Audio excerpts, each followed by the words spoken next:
Well, fellow humans, welcome to Theocafe. The cafe is now officially open. For me, this is a little bit of a surreal moment, to be honest, to be introducing our speaker.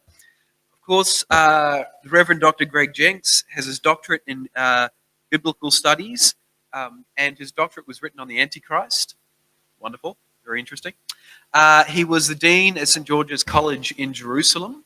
The Dean of Grafton, of course, has been the Dean of St. Francis Theological College. I think one of his biggest achievements was getting an extremely green former musician through formation and pass their degree. For that, he deserves badges, that's for sure. 1995, he was the winner of the Mr. Academic Beauty pageant. Amongst many, many other things. He has books here available as well. They are fantastic. I've read 3 out of those 4 which are there. Fantastic. And of course, I paid for them all legally.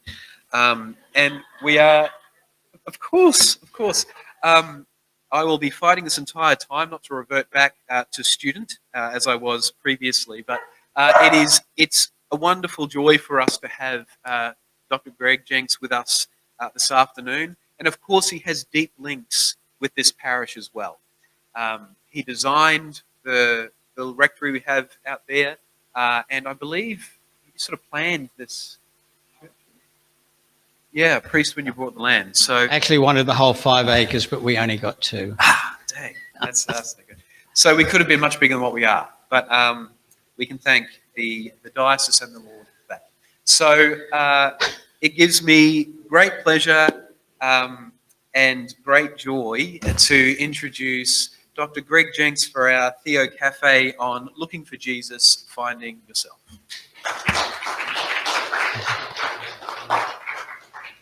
All right, so thank you. Thank you very much. What's your name again? Oh, yes, Clay. I've got the microphone momentarily. So it is lovely to be back here, and actually before I arrived here this afternoon, I went for a drive down memory lane, namely Oxley Street, to have a look at number 7, which was the vicarage that was acquired about 2 weeks before I arrived here with my wife and 2 young children. And the eldest one, the girl, Danny, was enrolled to go to Christ the King, so we just had a hole in the back fence, and she was at school, so that worked really well. She came home about the 2nd week and said, "Mummy, what's a bastard?" Because the kids had been telling her that if her father was a priest, which they didn't doubt at all, then she must be a bastard. So a little bit of a learning curve settling in to the Catholic school as an Anglican kid. Then she went to judo lessons and they stopped those sort of tricks. She found her own leveling mechanism. So a lot's happened in 40 years, and a lot of water has flowed under the bridge. Clay mentioned that my PhD at UQ was on the origins and development of the Antichrist myth, but I mentioned to him when that came up, I said, actually, I started that while I was here. And it's not because I had a lot of raw material to work with. It's because the federal government announced they were going to reintroduce fees for postgraduate students from the next year. And that was in the budget of 1983 or 82 or something. So I rushed out to UQ and enrolled for my PhD, so I got it free of charge. I was one of the last of the postgrads to get all of my degrees at no cost, except to the generosity of the taxpayers. So today what we're going to talk about is just have a conversation about Jesus. That sounds very religious, doesn't it? But we're not explicitly doing the kind of religious Jesus. We're looking more, well, what do we know about this character? What was he probably like way back in Nazareth in the 1st century? And I should also just throw in the place in Israel that I probably know best is in fact Nazareth. Some of my closest and dearest friends are there. So every chance I get, I go back home to Nazareth, and they always make me feel very much at home. And there's some reason why I'm interested in Nazareth. It could be because Jesus comes from there. So what I'm going to do is just introduce a few perspectives on how we talk about the past. Okay, I'm not going to particularly say this was what Jesus was like, but I'm going to introduce some different angles from which, no matter who we're talking about, but particularly if it's somebody from the distant past, these are going to be relevant factors. Okay, so let's see what's coming up on the screen. All right, so this first slide is to remind me to introduce you to the work of Ferdinand Braudel. Fascinating guy. During the Second World War, he was locked up by the Nazis, and he wrote a book in his head about the philosophy of history. And when he was released from prison at the end of the war, he got to publish the book. Not only no computer, but no typewriter, and probably not even pen and paper. But he developed this idea, and he was very, very influential for the next several decades in terms of the dominant school of thought within French historical and, I guess, philosophical studies. And instead of focusing on achievements by big, wealthy, powerful men, which is what most history is about, okay? What did Caesar do? When did Caesar go to England or Britain? You know, blah, da, da, da, da. What sort of, the insight that we got from Braudel was that history moves on 3 independent timelines. And it's a bit like the old-fashioned power meter.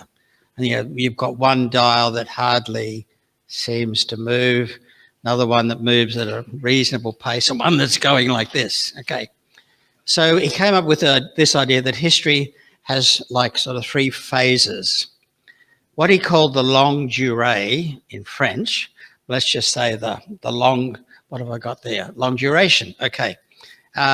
What he meant by that was there are some things about the past that have virtually always been like that.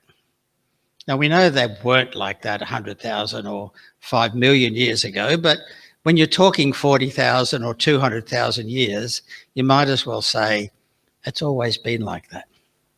Okay? Palestine has always been on the connection between Africa and Asia.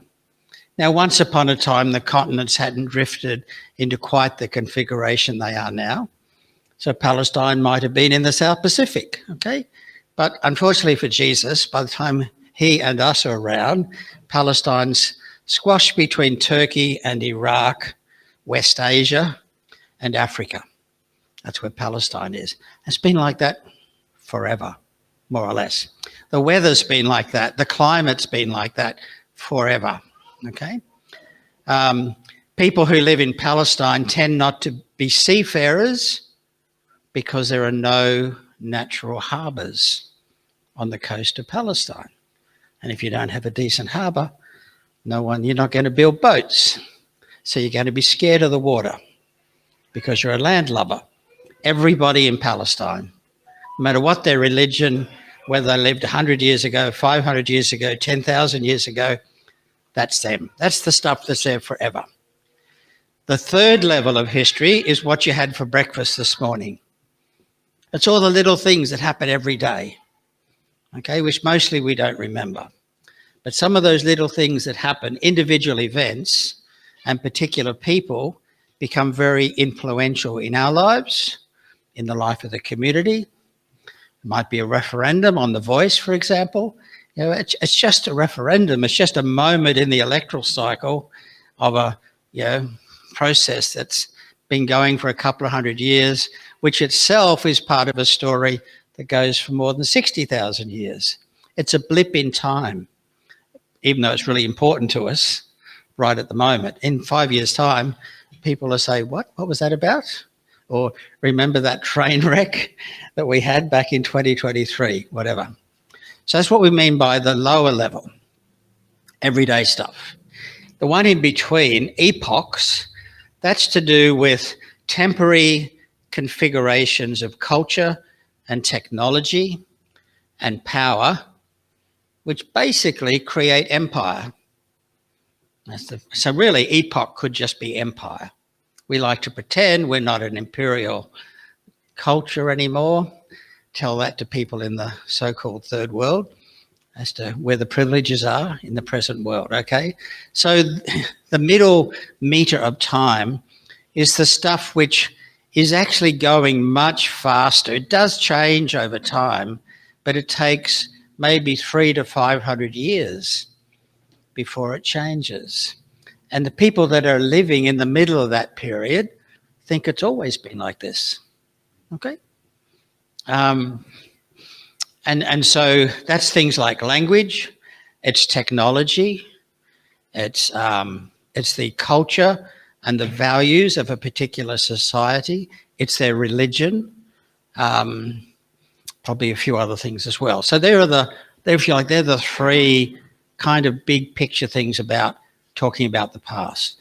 The stuff that's always been there, the stuff that's been there a heck of a long time, but it does eventually shift gear, and the stuff that happens so quickly and most of it is not worth remembering and we don't remember it. Okay, let's try the next slide. So we can apply that same thing if we're trying to work out or how we're going to think about Jesus.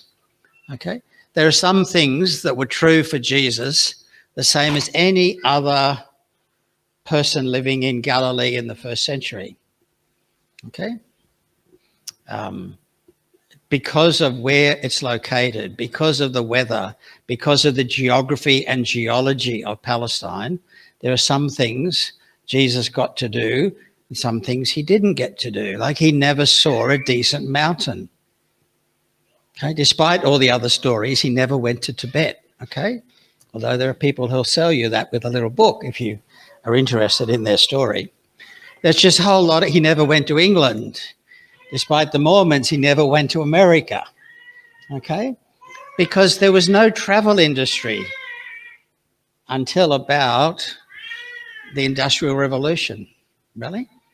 And yes, there were people who would do a pilgrimage to Jerusalem in the Middle Ages, but they were very privileged and wealthy individuals who, remember, not only they had to take all their cash with them in a bag and not lose any of it and not get robbed and murdered and still get home at the other end of the trip. Okay, bit of a challenge. Presumably they had a few staff with them at the same time. So when we're thinking about Jesus, there's some stuff that just applies because he was in Palestine about 2,000 years ago. So Jesus didn't know Arabic. I know more Arabic than Jesus knew because he knew nothing. And I'm doing a little bit of Arabic, so I've got much better Arabic than Jesus. Okay? Jesus didn't speak English. But then we're starting to, already we're getting down to the epoch. So what is it about that level? So Jesus was around for however long, 30, 40, 50 years, however long you think he was alive. He was there in what we call the Hellenistic or the Greek and Roman period. After Alexander the Great, roughly 330 BCE, through to the time of Jesus and down for a couple of centuries after Jesus, that part of the world was a Greek cultural bubble. Everybody spoke Greek. Now, the local people also had their traditional languages, just like Aborigines, okay? So Jewish people would speak Aramaic, because that had been the language everybody spoke during the Persian period for 300 to 400 years prior to Alexander. And everything switches over to Greek. A little bit of Aramaic continued on, and it was probably the language that most Jewish people in Galilee spoke in the time of Jesus, but they could also have done their business in Greek if they needed to, because all the shops and stuff in the big towns were Greek. They weren't greengrocers. It's not like Con the grocer, but they spoke Greek, okay? Greek culture. So there are things, so the empire is everything. And around the time that Jesus is born, but not long, just around the time Jesus is born, Rome became an empire. and acquired an emperor. Augustus was the first emperor, also known as Octavian originally. And so this was a new thing. So Rome is all-powerful, and the emperor of Rome, particularly in the east, in the Greek areas, the emperor was called God, Son of God, that's his father or stepfather, and Saviour, as well as Lord. You might have heard those titles being used somewhere else around the same time, okay? We think they're religious terms, and they have religious elements. They're about power, real power in the empire. So Jesus had a Jewish culture within a Hellenistic larger culture and a Roman political framework. He grew up in an economy, a society which was not monetized. They didn't really use money in the time of Herod and his sons. There was a few little coins being issued, but the coins that Herod and his sons minted could not be used outside Herod's kingdom. They were like coupons at Woolworths, and you could only use them at the shop, kind of thing. You couldn't take a bag of Herodian coins and go to Athens and buy something for the weekend. Okay? That doesn't count as money here. So he's in an economy which is not really monetized, although they know what money is. Most of the transactions are still barter. I'll give you a pile of turnips if you'll give me a goat, that kind of thing. So that's the kind of thing we'd be saying about the middle section. And I'll unpack this a bit more in a moment, but Jesus was living in a very small village, and we know what villages in Galilee and everywhere in the Roman Empire were like. Then you come down to the daily level. So Jesus had parents, he had siblings, he had friends, he had kids he grew up with from the house next door. We don't hear about them, but they would have been kids in the house next door. And there's no contraception, folks. So either they didn't have sex or they had lots of babies, okay? They don't tell you that in church either. Someone's work it out. Yes, that's right. And amongst the other things, so there's a local dynamic between being a villager in a little Jewish village in Galilee and having a particular kind of loyalty to the Jewish temple in faraway Jerusalem, which is about 100 k's. But it would take you 4 days to get there. Okay? Even now, it takes me 2 hours to get there in a car because it's not a straight road and there are lots of military checkpoints. You can't just duck up. I do, but you can't just duck up to Nazareth just because it's 100 k's away. All right. I think we can go on. So I'm just trying to give you some bits and pieces we're going to use for a discussion in a minute. All right, so let's put Jesus in his place. That's meant to be a little bit provocative, but anyway, let's put Jesus in his place. So let's just go through some of the, actually this is going to be fairly quick. There's going to be about 4 dot points, then we'll pause, and then there'll be another 4 or 5 dot points. So what was an ancient agrarian empire like? So an empire that makes its wealth from agriculture, okay? That's an agrarian empire. So you've got the elite, and on the other side we're going to have the non-elite, the hoi polloi. So about 3% of the population are the governing class. These are the people that have a good life, except they keep murdering each other, okay, to get the levers of power for themselves. But these are the people who are supposed to live a long and happy life. Like in the case of Herod, he murdered most of his wives. He had most of his wives executed, including his favourite wife, Marianne, which he was really sorry about afterwards because she was his favourite, okay, along with most of his sons. And in fact, the emperor, Tiberius, as it was by then, said he would be safer as a pig in Herod's farm than as a member of his family. Because as a Jewish person, Herod didn't eat pork. That's another one of those epochal cultural things, okay? We can be pretty sure Jesus never had a pork sandwich. Okay, 3% governing class, 5% retainers. That's people like Clay and I. Okay, we work for the government, we work for the temple, and we make things happen. We're school teachers, we're university professors, we're lawyers, we're clergy, we're nurses. Probably most of you actually would be in the retainer class. Then you've got the merchants. They're about 5% of the population, and they have a lot of capacity to live more independently because they bring the goodies that the rich people want to have. So they go off to India or they go overland to China or whatever, and they're the ones who bring the consumer products that the elite and the retainers want to enjoy.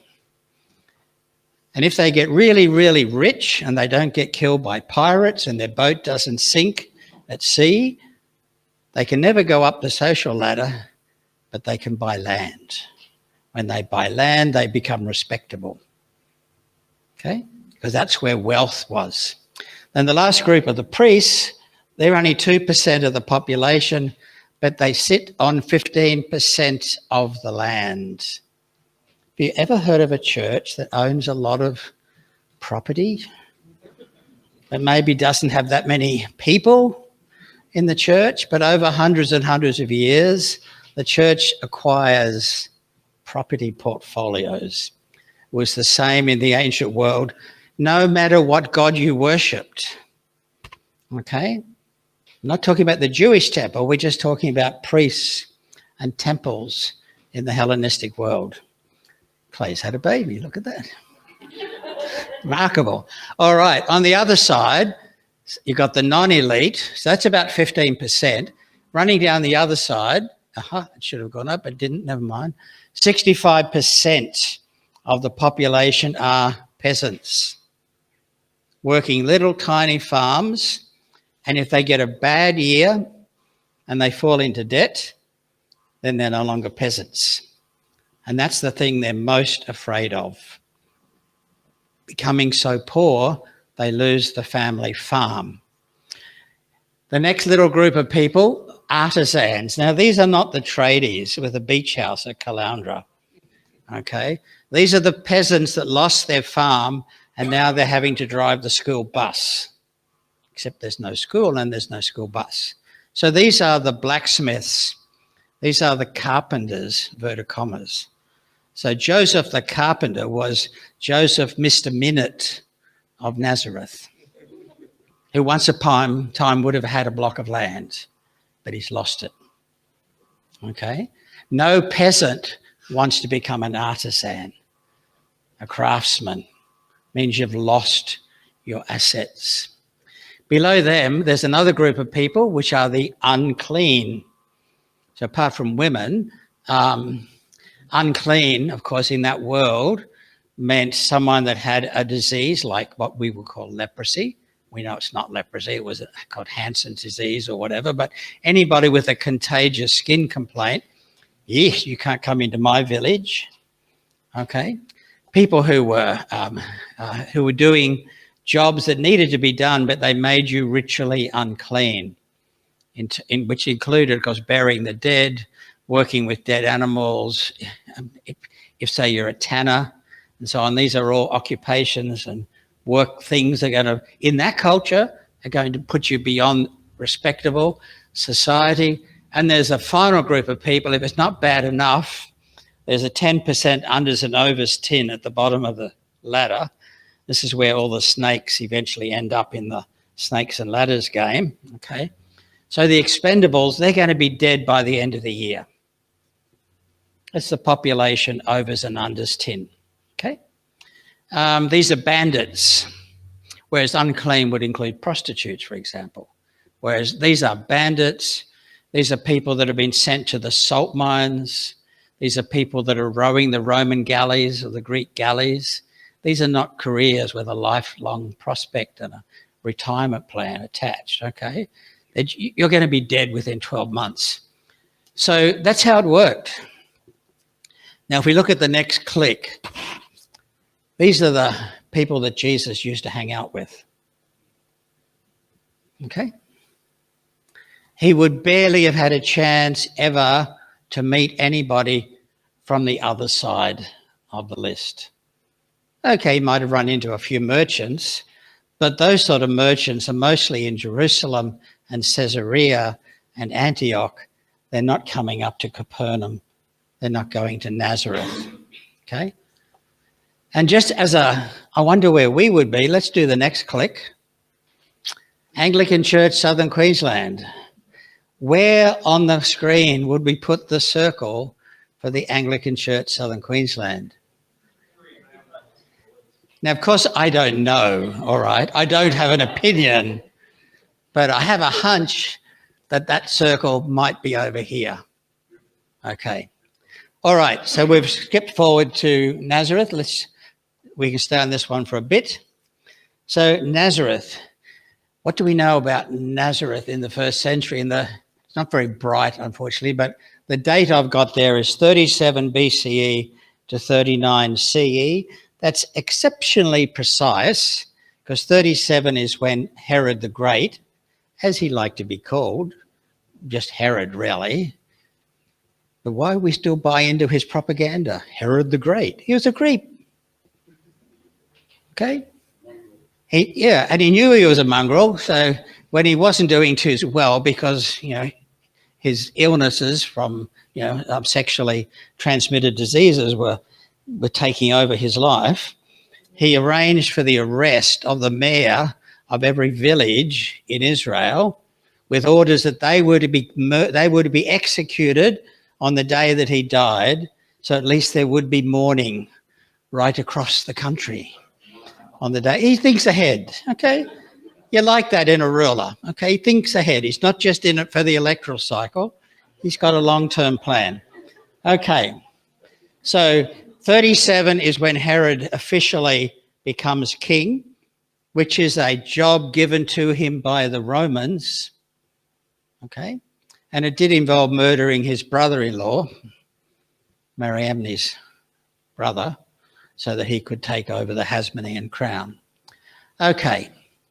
And then 39 is the date when one of his surviving sons, who you've probably heard about, Antipas, Herod Antipas, features in the Gospels. He's the guy that chopped off John the Baptist's head, or at least ordered the execution. He's sacked by the emperor in 39, and he's sent off to his father's estate in the south of France. How tough is that? Please, universe, please exile me to a lovely estate in the south of France. Okay, that's some punishment. Okay, so we've got about 75 years or so when Palestine is being run by the Herodian family on behalf of the Roman Empire. Now, one of the things, before he got that job, Herod had been the governor in the Galilee, and he got rid of the bandits, he got rid of the pirate, in other words, the expendable people. He did a law and order campaign, okay, and he cleared out the bandits. And that impressed the empire so much that he got the job of being king because he'd done a good job. Well, the second half of that is that he has a program to promote Jewish settlement in the Galilee. Now, when I say this in Nazareth, the local Palestinians go, "Oi, nothing changes."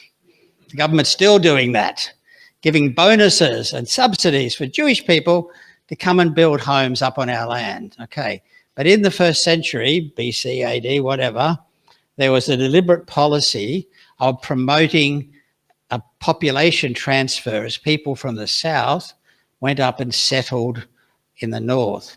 And it appears that Nazareth was one of those villages. It had never existed. It's never mentioned in the Old Testament. There were people living there 9,500 years ago, but that's not Jewish people, okay? So Nazareth was a pioneer, first generation farming village settled by colonists from Judea who'd come up to Galilee in the time of Herod. Okay, so again, I tell my Palestinian friends that Jesus was a child of Jewish settlers. And they go, no, that can't be right. Well, it is. That's what was going on. Okay, what was Nazareth like? It was about a dozen or so families. The image, whoops, there's a cord. The image which is there is what's called Nazareth Village, which is an attempt to build a sort of the kind of buildings as a little museum, I guess a living museum. And they have carpenters in the carpenter shop, and they have people sort of weaving and spinning wool. Did you go through Nazareth Village? Yeah. And they have a section down below where they've got some animals threshing the wheat and all that sort of stuff.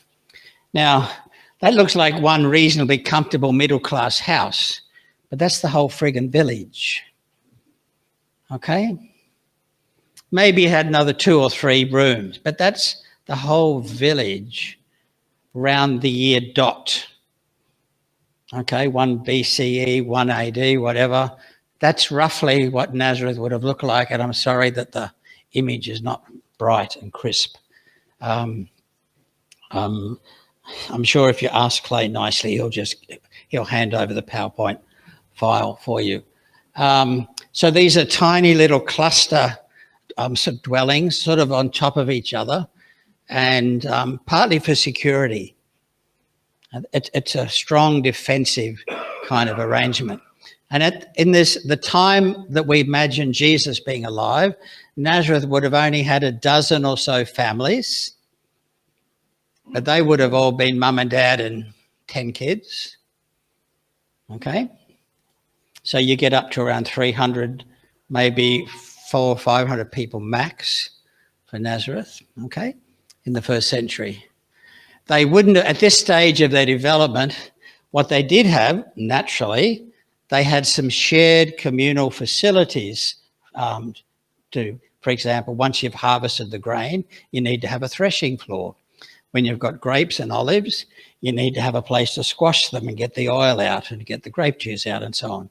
You need to have a place to store your grain out of the weather. You need to have somewhere to store vats of oil and so on. I mean, big jars of oil. So that's the first thing the newly arrived farmers are going to do. They're going to build somewhere for the family, which typically will be on the front of a cave. When you first arrive, sweetheart, this is our cave. Hope you find it comfy. And if we get a couple of years under our belt, I'll add a room or so on the front. Okay, but caves are actually quite good. Air-conditioned, warm in winter, cool in summer, quite secure unless somebody burrows in from a cave further away. And then gradually, as you get a bit more money, things get a bit more settled, you add some rooms on top or on front. And caves are cheap and they're everywhere. Okay, so there's a natural process. Once you've got somewhere to sleep and make babies, then you say, okay, guys, we need to have somewhere to process the harvest, whatever the crop happens to be. That gets done. Only after that, decades after that, are they going to build a synagogue or a schoolhouse, which is often the same thing in a Jewish village. Okay? And there were no local religious people, no clergy, no priests, no scribes. Scribe just meant somebody with a BTH or somebody who could read and write, basically. And no Pharisees, no rabbis. Too small a village, dozen or so families. Okay? And apparently, Joseph's role in the village was to be the blacksmith, meaning the guy who would fix any of your tools that got broken. Mr. Minute. Okay, so that's what Nazareth was probably like in the first century. Now, it might have been 700 people rather than 400 people, but that's the kind of place it was. Just across the creek from Nazareth was the city of Sepphoris, which was the capital of the Galilee and was where Herod Antipas had his palace. And it's never mentioned in the Gospels. Never. because people from Nazareth had nothing to do with those jerks in Sepphoris. They were too Hellenistic, they were pagan, they use animal poo and human poo on their vegetable crops. No, we don't do that in Nazareth. We follow the Torah. Even if we can't read, we know it. We know what the rules are. Okay, what's next? Oh yes, infant mortality. We can just pop down all the dots till you get to the end of the page, probably. It goes like this, and this will sound like a Millennium Development Goal talk from the 1990s, but it's still true. 50% of the live births in a place like this die within 12 months.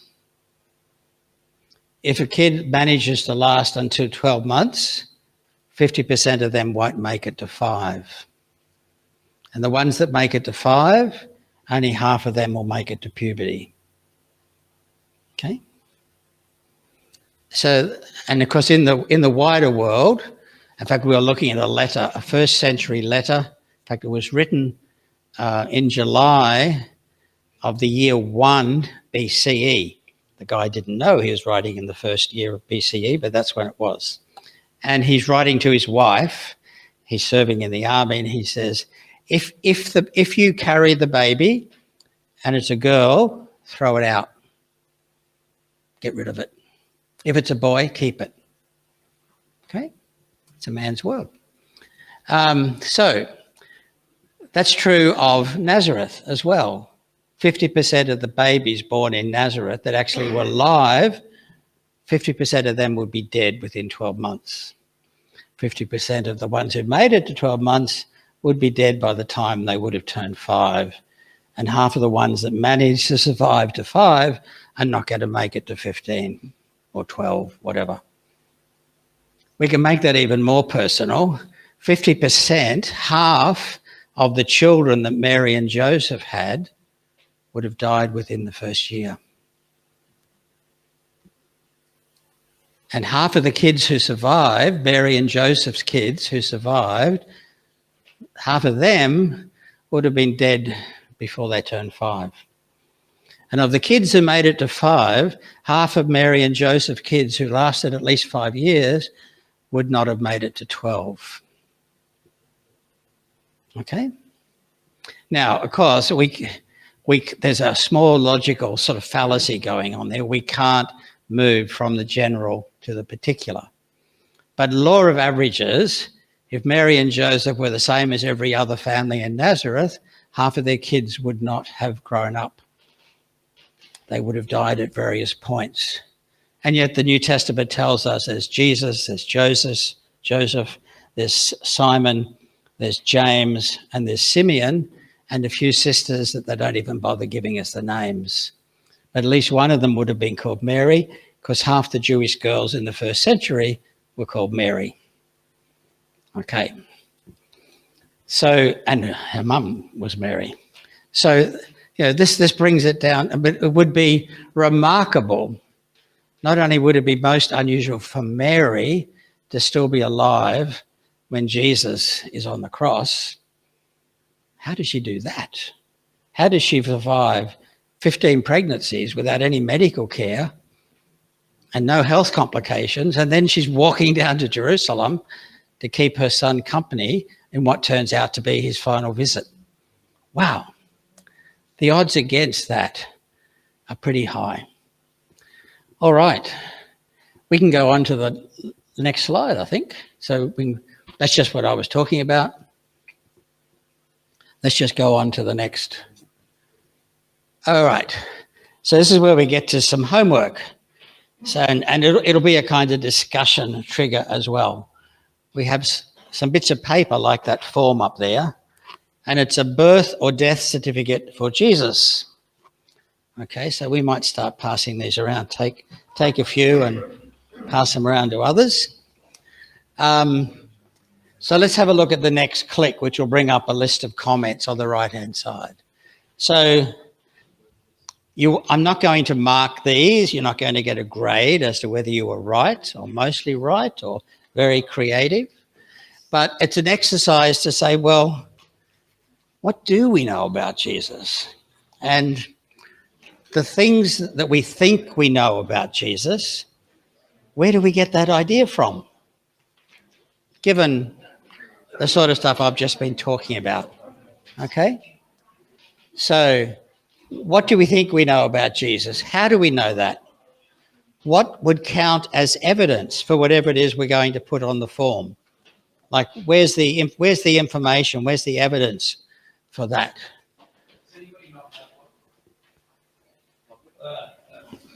I thought you were arguing with the question for a minute.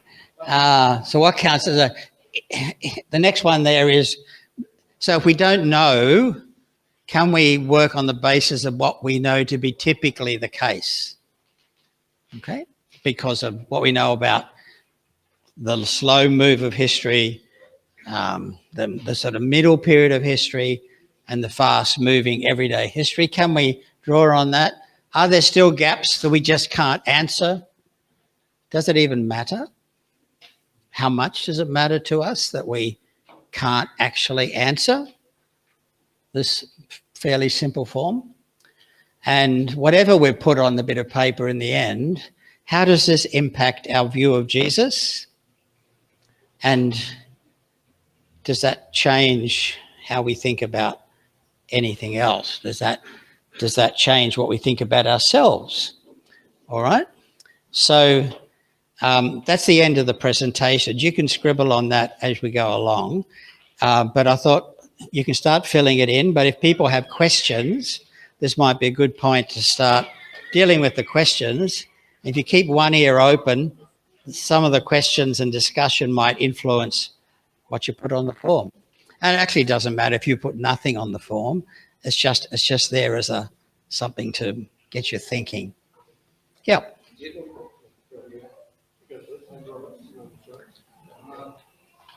Which Jesus are you talking about?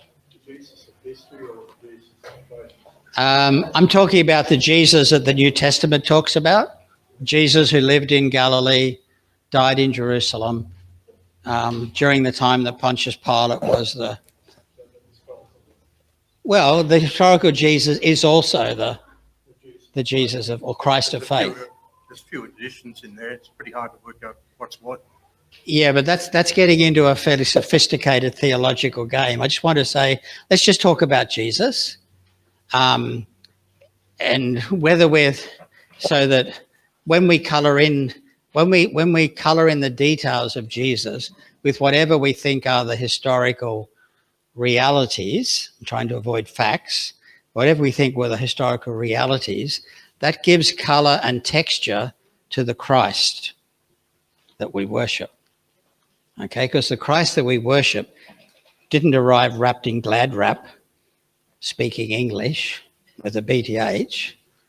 Okay, he arrived in a little village. Now, Bethlehem's not Nazareth, would have been a bit bigger, not vastly bigger, but, 4 or 5 times bigger maybe.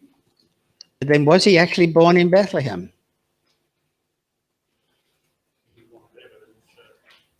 Well, one of the lines there is place of birth, and where would we get our information from? Okay, so there's no right or wrong answer. There are answers that I might agree with or not agree with, but that's not the same as right and wrong. Okay, this is just to, and the part of the rationale for this is because if our Jesus looks and feels and smells, let's be honest, Jesus probably never had a shower or a bath in his whole life. Yeah. He was probably around 30 years old by then. No wonder John put him in the river. Okay. So, yeah, it's like when you're out camping and there are no bathrooms and no showers. No, but it goes on for years and years and years. Now, if you're really, really wealthy, you have bathing facilities. And if you live in a big town, you'll have a public bath. And if you're Herod the Great, you can even get for your mum a massive stone bathtub, about this long, carved out of a single piece of rock, and the slaves will carry it up to her new palace on the top of the hill behind Jericho. But no one's doing that for the people in Nazareth. So if you do have, excuse me, a comment, question, anything like that, let me know so I can bring the microphone around, unless it's really personal and you don't want that. My experience of Greg was he teaches extremely well the historical critical side of things, which destroys a fragile mind, which is great, like myself.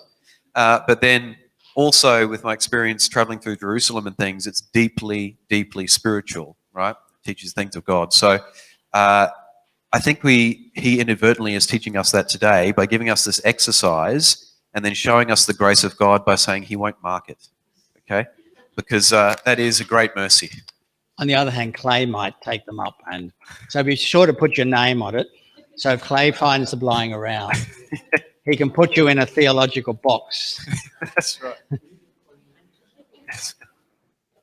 So don't get distracted by filling in the form. Are there other questions, comments, observations like, wow, I've never thought about Jesus that way before? Joseph is not Jesus' father, so...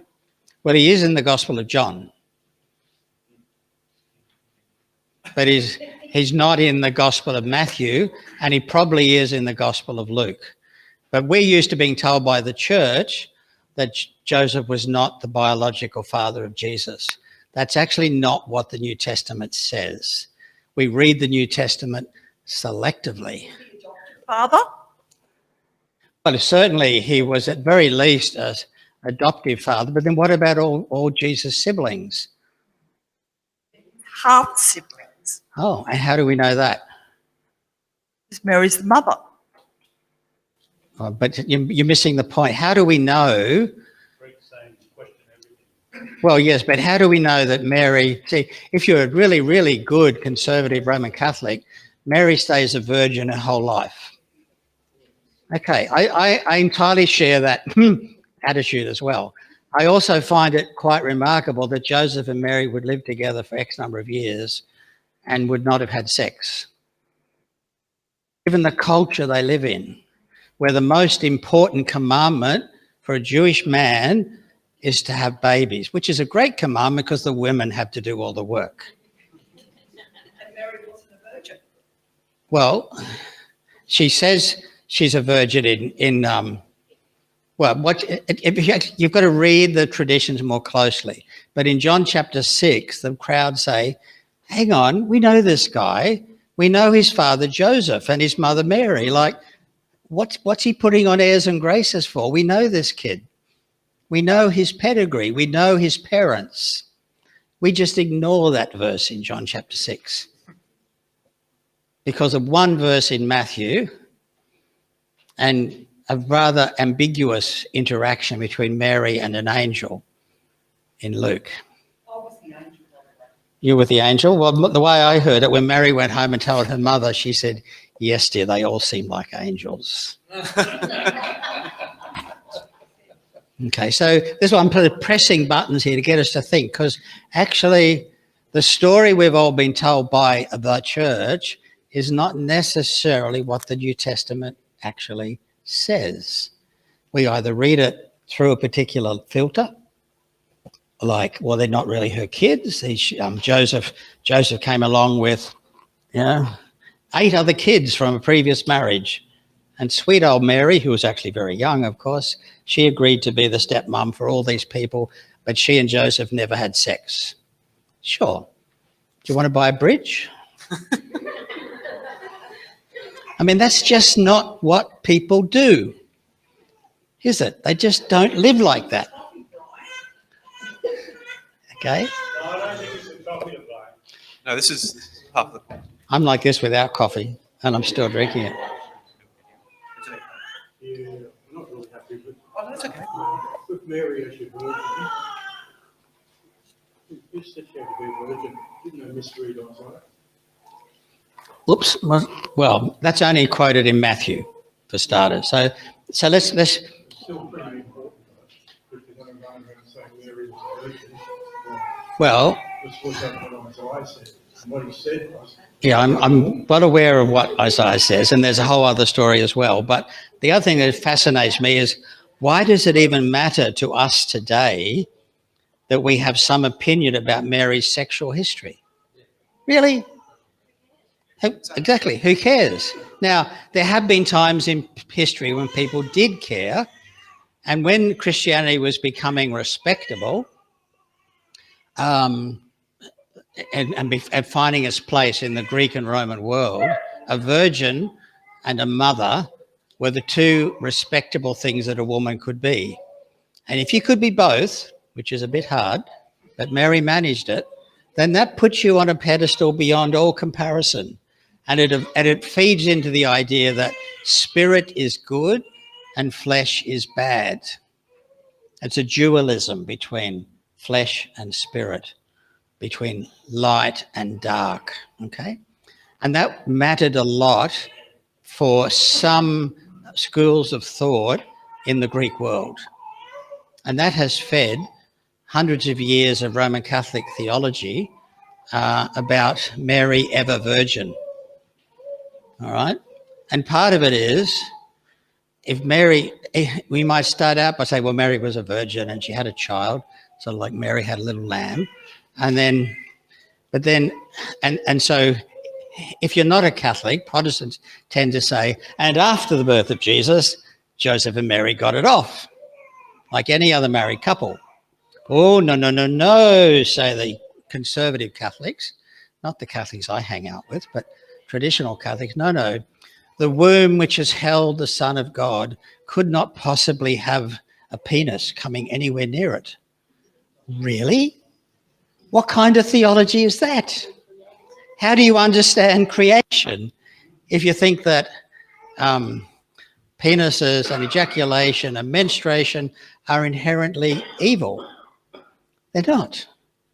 That's God's that's God's order of creation. So we've imposed on the legends around the birth of Jesus a worldview which was not a Jewish worldview. Okay? People who were Jewish and lived in Palestine in that middle period of time, they did not think like that. Okay? But Greek and Roman philosophers, a couple of centuries later, were trying to A, control women, and B, separate out so we don't have any of that stuff going on, thank you very much. Okay, because it was seen as inherently, in fact, once they developed, particularly with, say, Augustine, when they developed the idea of original sin, which doesn't exist as an idea until St. Augustine, okay, his point was original sin is transmitted by the lust involved in sexual activity. That is super weird, given that that's how God designed the human species to reproduce, not to mention the rabbits and the horses and the dogs and the cats and a whole lot of other things. So we've got all hung up about this mythic meme that Mary was a virgin. She was a maiden. She probably had not had any sexual activity before she was living with Joseph. Okay, that's what we would expect. But I'm sure as eggs, in a small country village like Nazareth, I'm sure girls got pregnant before they got married.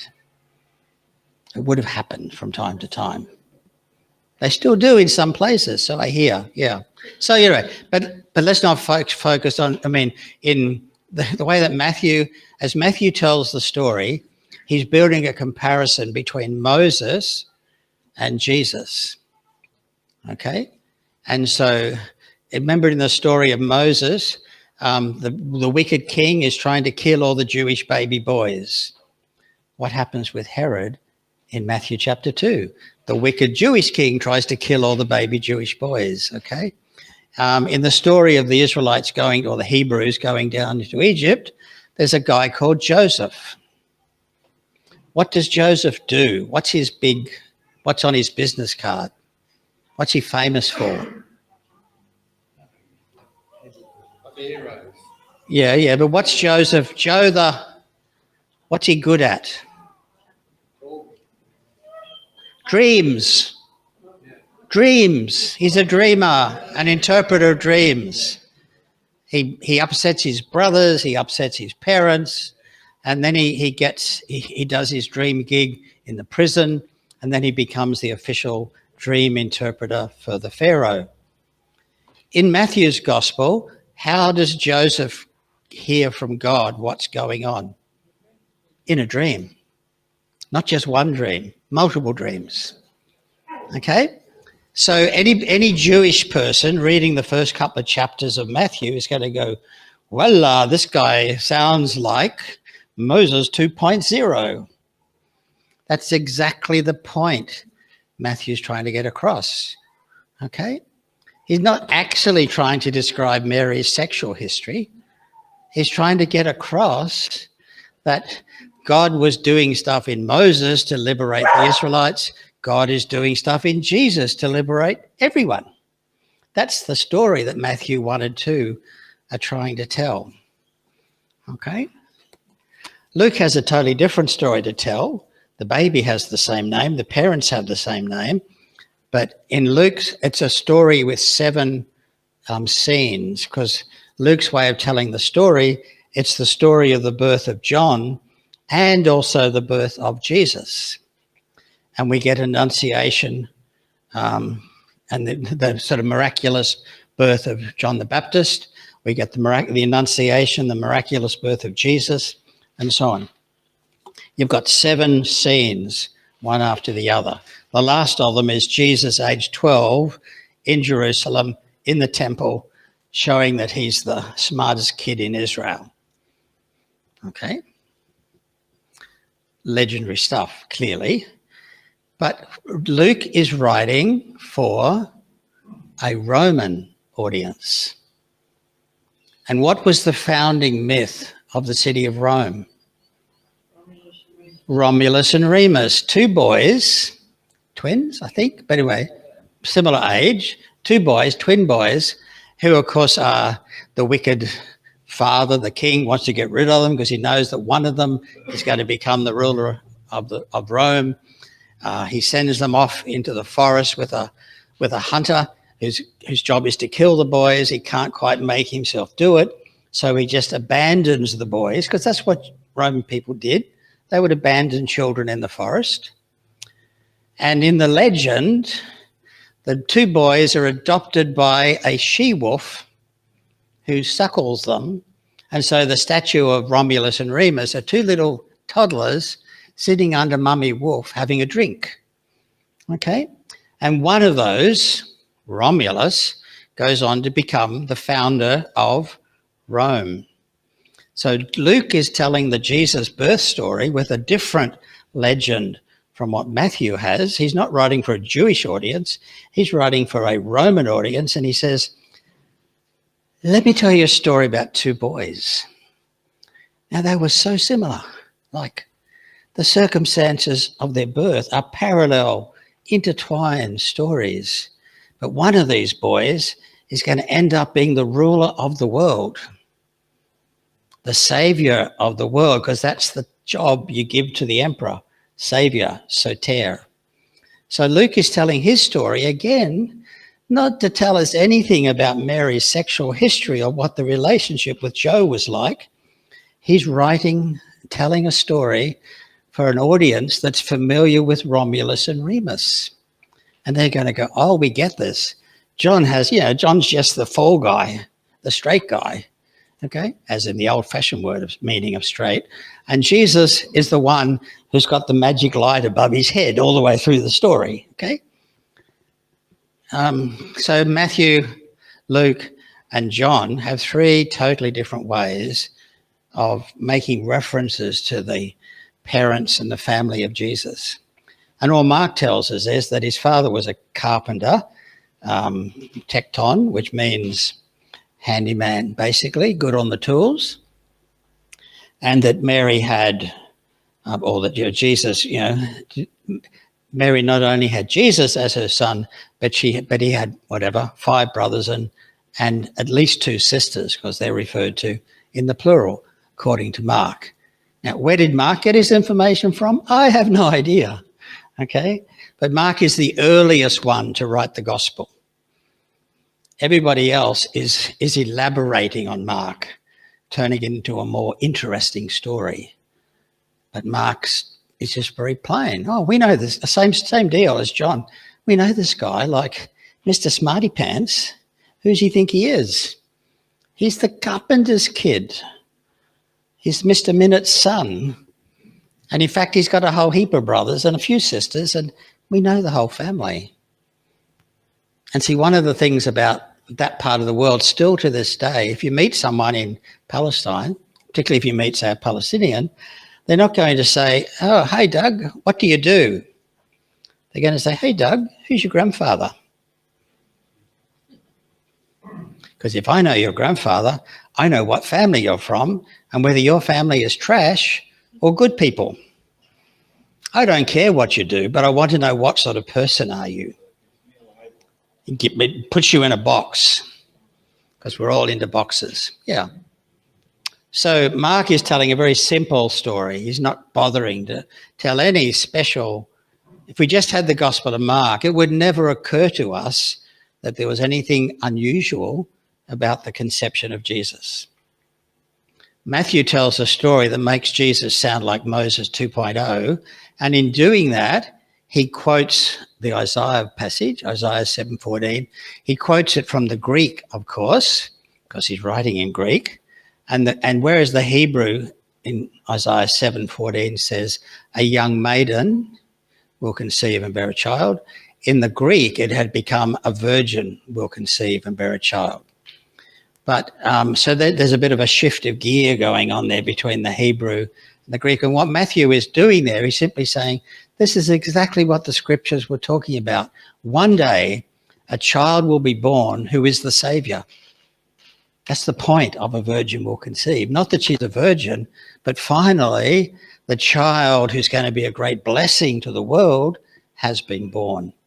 And that's why Isaiah said, and I think he didn't mean one woman, I think he was saying to the king, so all the women in Jerusalem at the moment who are pregnant, when the time comes for their babies to be born, they're going to call their sons Emmanuel, because God rescued us from the Syrian siege.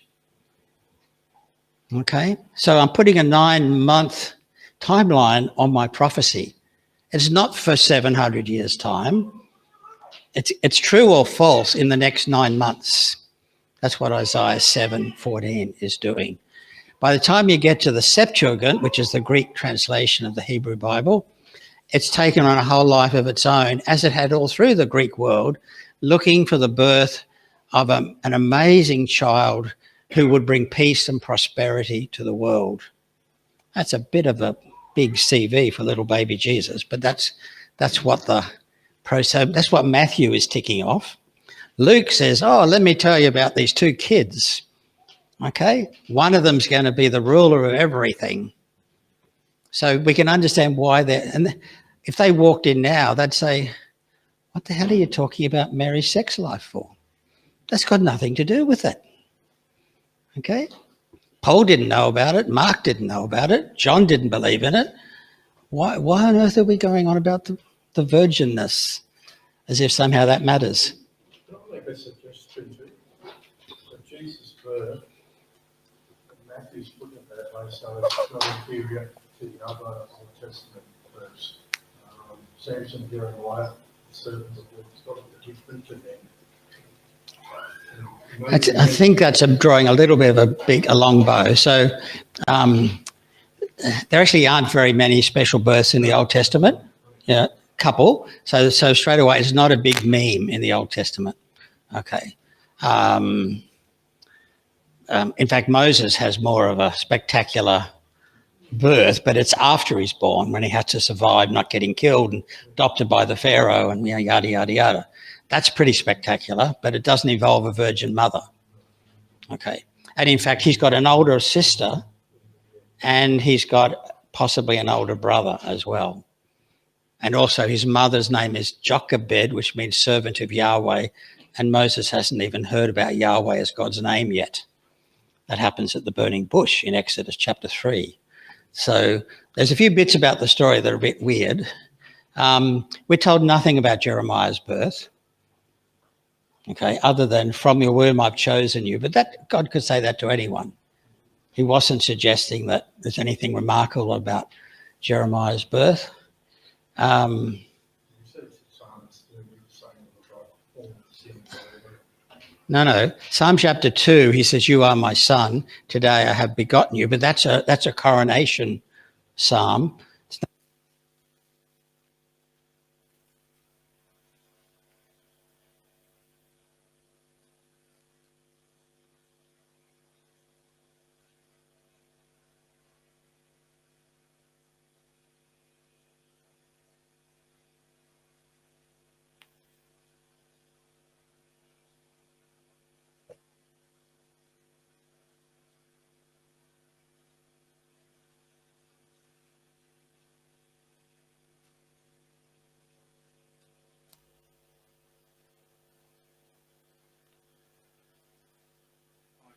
Matthew? Is it working?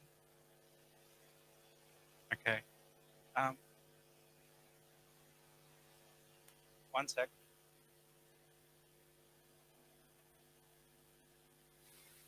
Is it worth, and I'm not at all certain about this, but is it worth addressing the question of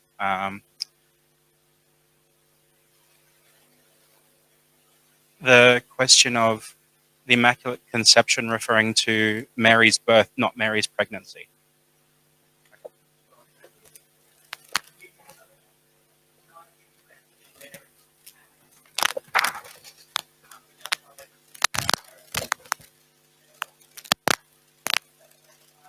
Catholic theology, and it's a never-ending sort of active regression. So in order for Mary to be the sinless and virginal mother of the Messiah, God had to make special arrangements for Mary to be preserved from sin as well, the Immaculate Conception of Mary.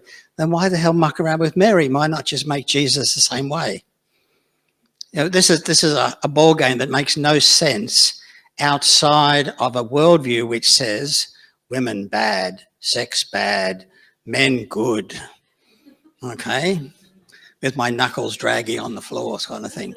So no, the later tradition invents names for Mary's parents and even has them living at Sepphoris. Oh my God. Nobody from Nazareth would have anything to do with the people at Sepphoris.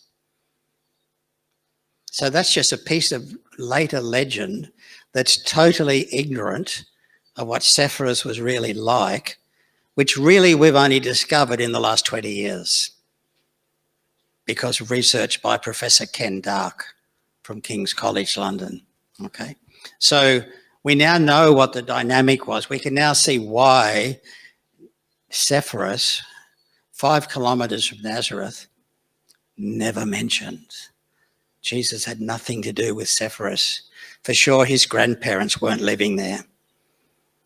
It's just Jewish, I mean, it's not even Jewish legend, it's early Christian legend from the 2nd, 3rd and 4th century. There's a tiny little creek. I'm so out of date with the creeks around here after 40 years, but it's a tiny little creek. Like, okay, the little creek that's just below the shops, what used to be the shops down by where the Captain Cook Memorial used to be, and now it's the Centaur Memorial, that little park on the sort of headland there. If you go down the slope a little bit, there's a stormwater drain.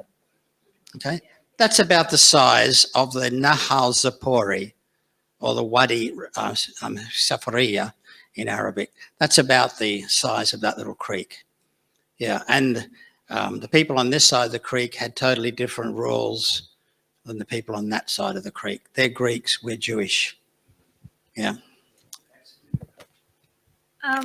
I just want to double check the timeline on this. So obviously we have mention of Jesus' siblings when he's at the temple as a 12-year-old roughly, and they are suspicious of him basically. They doubt that he's telling the truth. And then at his death, there's also siblings mentioned. Do we know that those are the same siblings? And given that the to adult survival ratio is 12%, is it likely that some of the siblings present at his death were quite young? Only if Mary kept having babies. So that's one part of it. Actually, I don't think any of his brothers are mentioned as being there at the crucifixion. His mother is, but none of his brothers are there because they weren't disciples. They weren't believers. Okay. It's like the family with the preacher kid, but nobody else buys this stuff. Okay, so the reference to Jesus having brothers and sisters, that's in Mark chapter 6, and it's very, very early in the story. He's not yet gone to Jerusalem. Whereas the story of Jesus in Jerusalem as a 12-year-old, that's basically doing his bar mitzvah. Okay, not that there was a bar mitzvah ceremony in the first century, but equivalent to that. So that's a story Luke has created. It's come from we don't have that story anywhere else. Greg, I'm concerned that I have remembered something wrong from lectures, which would be highly probable. But selfishly, I just wanted to kind of verify that I'm not entirely insane yet. I can't put a dirty coffee cup on the altar. Sorry, it's too much a priest. Absolutely, yes. You'll get zapped. So, is it accurate to say that the evidence suggests that most synagogues in the first century probably weren't buildings? They were gatherings of the leaders of the area? Okay. Not quite. Just then as now, when it's time to say the daily prayers, you need 10 men who are over the age of 12. And they can be standing in the departure lounge at an airport. It's just a group of 10 men that are required to make up the congregation, because the Hebrew word kahal, the numerical value of those 3 letters is 10. So the rabbis decided, after the time of Jesus, 2nd, 3rd, 4th century, with the Mishnah and the Talmud, that you need 10 Jewish men who are themselves bar mitzvah in order to say the prayers. Sure. That's like the quorum for Jewish prayers. The dominant religious institution at the time was the temple in Jerusalem. It's a long way away. Okay. Larger towns and wealthier villages begin to have synagogues. But even when we say first century, do you mean the first 30 years? You mean the middle 40 years? Or do you mean the last 30 years? Because there's a lifetime between each of those, especially if not many people live all that long. So the first 30 years, which is more or less when Jesus is around, okay, places like Nazareth are very rudimentary. Unlikely there would have been a special dedicated building. That's not to say there weren't Jewish men saying prayers, but probably none of the men who lived in Nazareth were literate. So how are they going to say the prayers? They won't have a Jewish prayer book because they can't read. And there wouldn't have been one at the time. So these are not scribes, they're not rabbis, they're farmers. So they might have gathered from time to time to pray for rain or to whatever, but we don't know to what extent people in a little town village like Nazareth would have gathered for what we would call synagogue services. By the time you get to the final few decades of the first century, after the destruction of Jerusalem, then Sepphoris becomes a Jewish rabbinic city where the great council of the Jews actually lives in Sepphoris. Okay, and we do have synagogues and we do have scribes and we do have rabbis just across the creek. Sepphoris is a totally different town than it was 50 years earlier. Continuing on that theme then, Greg, how do you understand the presentation of Jesus reading in the synagogue where he stands up after the reading of Isaiah and declares this has just happened? Yep. Because they make the sense of that it's a synagogue at that stage. Yeah, that's but what you're saying is it's probably distorted in some way. Oh, I'm actually saying it's totally made up, but yeah. So Mark mentioned. Let's be clear then. Mark mentions Jesus going to the synagogue, and we don't know whether does Mark actually know that? Like, what information does Mark have? Who is this Mark guy anyway? You could probably ask that about any of this. No, we can't. We can answer it with more certainty for some of them, but who is this character writing Mark? We don't know. It's an anonymous document. Okay. So Mark has a tradition, and Mark is very close to the oral tradition, which is why the Greek in Mark is so terrible. Okay, it's conversational stuff turned into Greek, but it's not proper sentences. So Mark is very early, very unrefined. He's got a tradition that Jesus went home to Nazareth, and on the Sabbath he went to the synagogue, as was his practice. That could be said of any vaguely religious Jewish person living at this time in history. You don't actually have to see Jesus' diary to know he might have done that. That's probably where Mark's coming from. Matthew improves it a little bit. Okay. Luke turns it into his inaugural speech at the official launch of his ministry campaign. So it becomes a mechanism for them to present. Yeah, and the speech that Jesus gives in Luke chapter 4 is remarkably similar to the speech that Peter gives in Acts chapter 2, both of which Luke wrote. Okay? They're both inaugural speeches, and they feature the role of the Holy Spirit. So Luke, of course, has never been to Nazareth, unlike me, okay, even 2,000 years later. There is no hill on top of which the city was built. He's thinking that Nazareth is like Athens with an acropolis. Nazareth is on the side of a slope, and there's not a decent bit of escarpment for a couple of kilometres, but the village is not over there on what is now delightfully called Mount Leaping, where Jesus leapt off the mountain, which is not in the Bible either, but that's the local tradition. Okay, so these are incredible, beautiful stories, but I think what we need to be asking is not what do they tell us about what was happening in the year 28, it's a common era, but what is Luke trying to say about Jesus? Well, Luke is pulling his story form what John says in chapter 1, verse 12. John says he came to his own people, and his own people did not receive him. Okay? That's what Luke is telling us. He went home, he was on the reading roster. Really? Where did he learn to read? Not in Nazareth. Okay? He's on the reading roster on Shabbat, and he does actually read. He doesn't just sit there while someone else. He chooses the reading from Isaiah chapter 61. If you follow Luke closely, Jesus chooses to stop. Well, Luke chooses to stop just before the text gets violent. Interesting. Is that Jesus or is that Luke? Who cares? As Luke is telling the story, Jesus is not into violence. He's got a different understanding of God's kingdom. I think that's the message to take from that story. Almost certainly, but it's only almost certainly, there was no synagogue in Nazareth.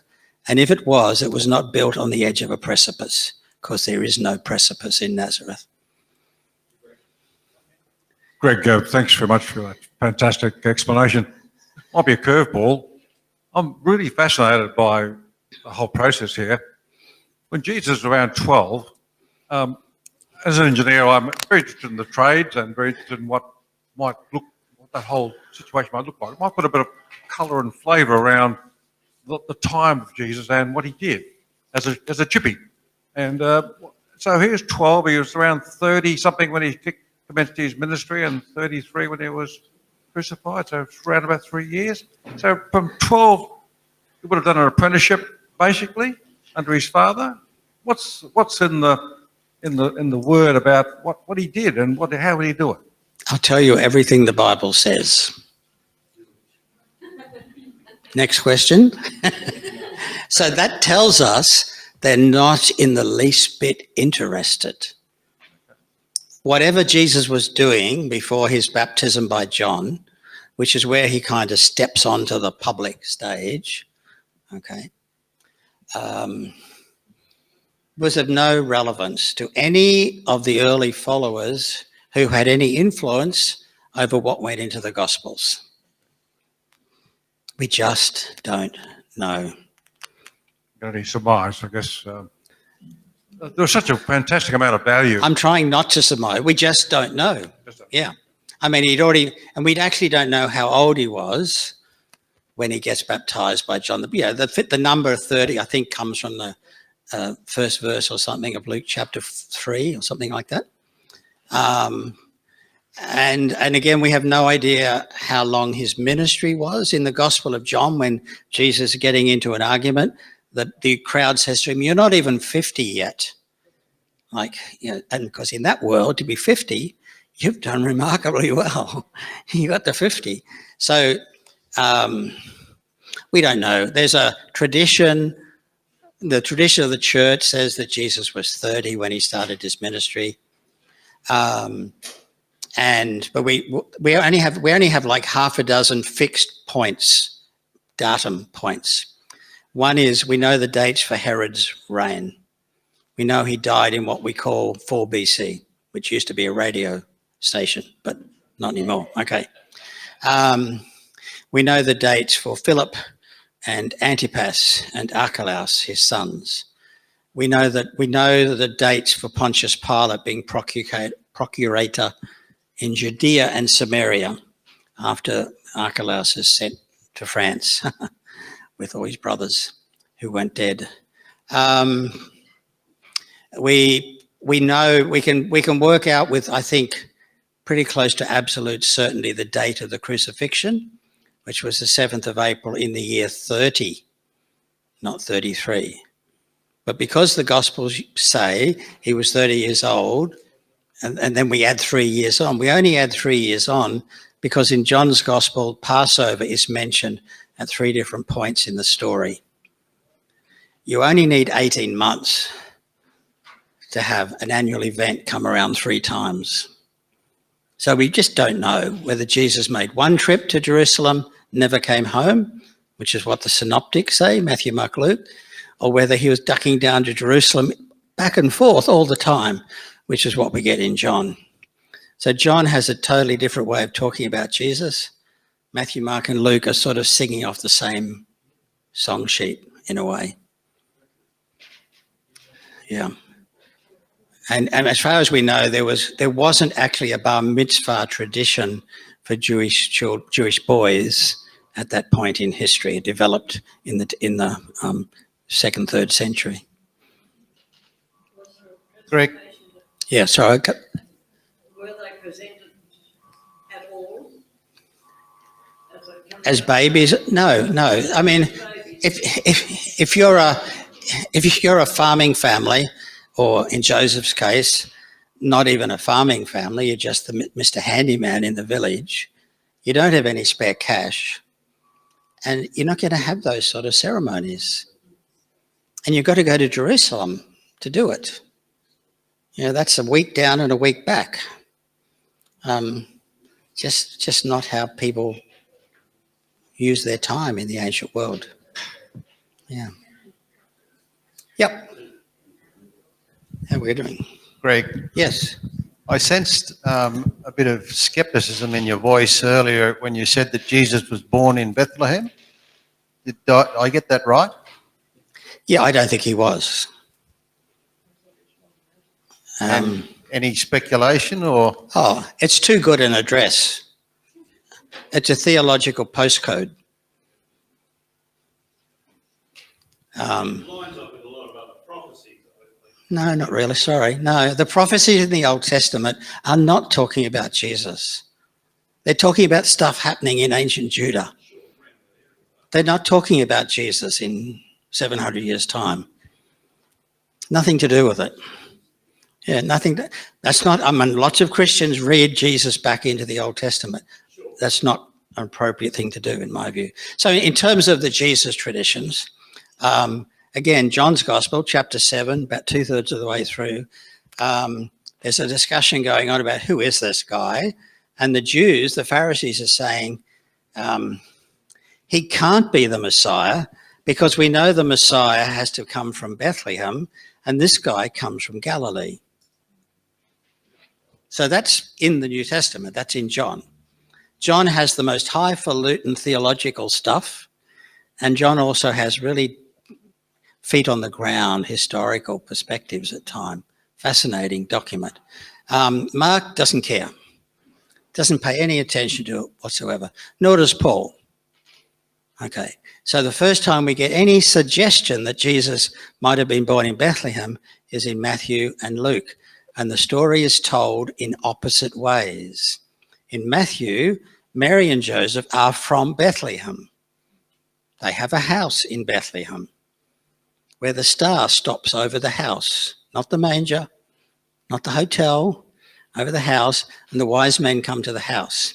Then they go to Egypt to get away from Herod, and then when Herod is dead and Archelaus is on the throne, they come back to the land of Israel, but they don't stay in Judah. They move up to Nazareth for the first time, in Matthew's way of telling the story. In Luke's way of telling the story, Joseph and Mary are from Nazareth. Okay? And they have to go down to Bethlehem to be counted in a census, which didn't happen at that time in history, for starters. And besides that, the taxman doesn't want to know where your grandfather lived. He wants to know where you live so he can come around and collect the tax. You don't go back to the ancestral village for a tax census. A census is to work out how many people live in this village, how many people live in that village. What's going on here?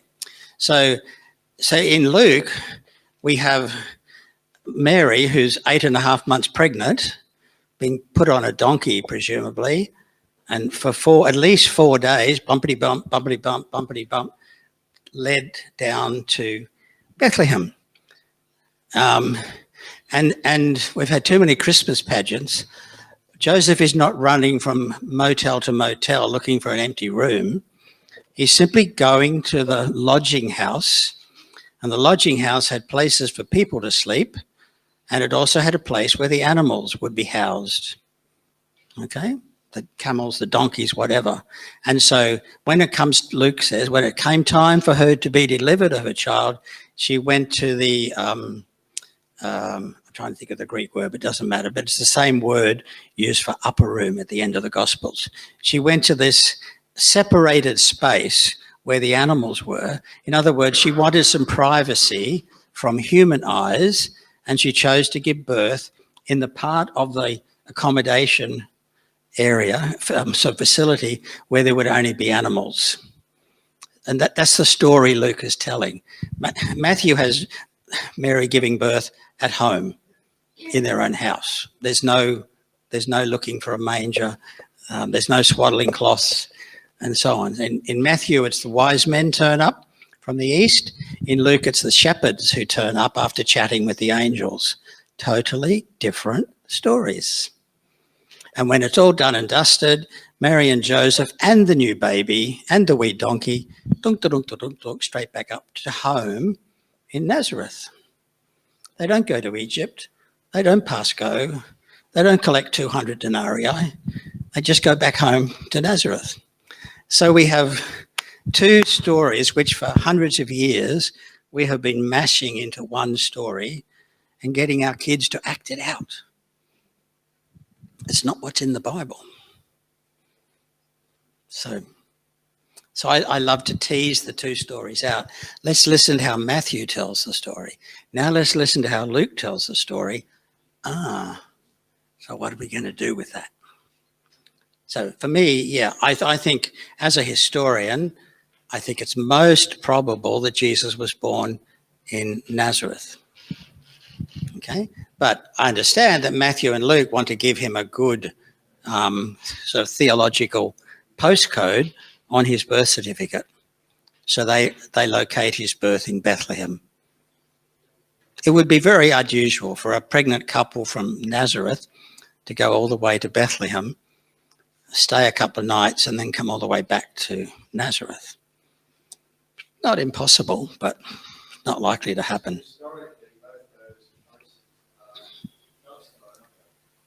It depends what you mean by Palestine.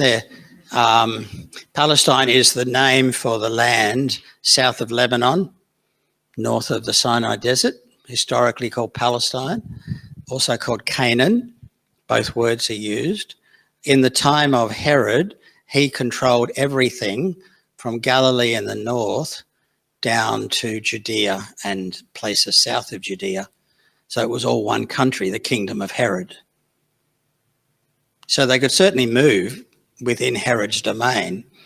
Just how many guys here would put their 39-week pregnant wife on a donkey and walk for 120 k's along an unpaved road?